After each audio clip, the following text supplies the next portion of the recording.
রিঙ্কু, এই রিঙ্কু। হ্যাঁ মা বলো। বলছি কি রান্না করবো বল, কি খাবি আজকে? কি রান্না করবে? কিছু একটা রান্না করে দাও, আমি খেয়ে নেবো।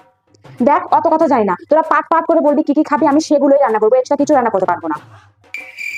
তাহলে চিকেন রান্না করা আছে, চিকেন আর ফ্রাইড রাইস। ও বাবা বাবা বাবা, চিকেন ফ্রাইড রাইস? হ্যাঁ, আমি কি তোদের বাড়ির চাকর রে, সারাদিন ধরে রান্না করে থাকবো? হ্যাঁ শোন, সাধারণ কিছু রান্নার কথা বল, আমি সেটাই রান্না করবো। তো তুমি তো আমাদের কথা শুনবেই না, তাহলে তোমার যেটা ইচ্ছে তুমি সেটাই রান্না করো না, কেন বেটা জিজ্ঞেস করছো?